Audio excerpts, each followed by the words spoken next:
जानिए रहस्य, कैसे आई भीम में हजारों हाथियों की शक्ति।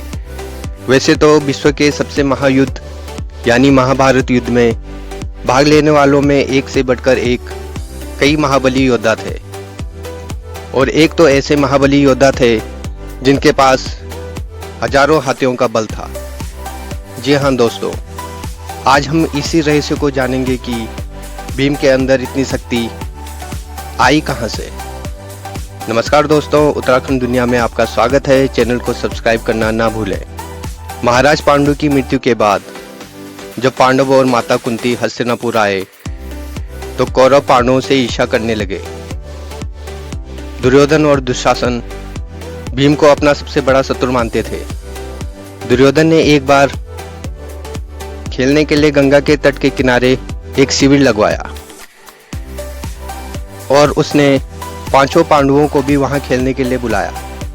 और एक दिन मौका पाकर उसने भीम के खाने में बहुत ही भयंकर विष मिला दिया।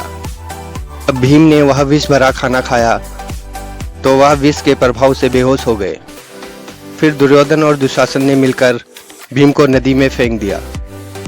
भीम बेहोशी की ही हालत में पानी में बहते बहते नदी के एक भंवर में फंस गए और सीधे नागलोक पहुंच गए।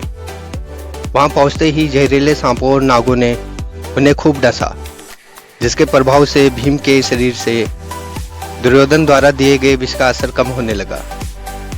इसके बाद जब भीम को होश आया तो उन्होंने अपने आप को भयंकर सांपों और नागों से घिरा हुआ पाया। वह गुस्से में नागों को मारने लगे, जिससे डरकर वह सभी सांप और नाग महाराज वासुकी के पास गए और उन्हें पूरी बात बताई। सारी बातें सुनने के बाद महाराज वासुकी आर्यक नाग के साथ क्रोधित होकर खुद भीम को दंड देने के लिए निकल पड़े। लेकिन वहां पहुंचते ही आर्यक नाग ने भीम को पहचान लिया, क्योंकि वह पांडवों की माता कुंती के मायके पक्ष से थे। इसके बाद वह भीम को अपने साथ नागलोक के अतिथि गृह में ले गए और वहां उन्होंने नागराज वासुकी से भीम को उन दिव्य कुंडों का रस पिलाने की आज्ञा मांगी जिसमें हजारों हाथियों का बल था। नागराज वासुकी से आज्ञा मिलने के बाद आर्यक नाग ने भीम को उन दिव्य कुंडों का रस पिला दिया और रस पीकर भीम बेहोश हो गए।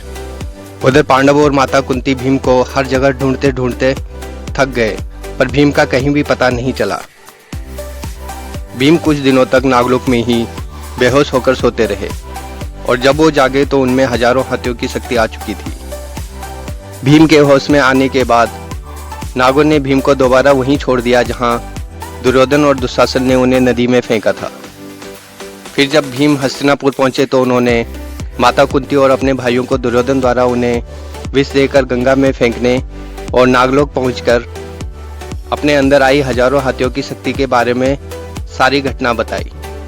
दोस्तों, ये था भीम के अंदर आए हजारों हाथियों की शक्ति का रहस्य। वीडियो को लाइक करें, शेयर करें और उत्तराखंड दुनिया चैनल को सब्सक्राइब करना ना भूलें। धन्यवाद।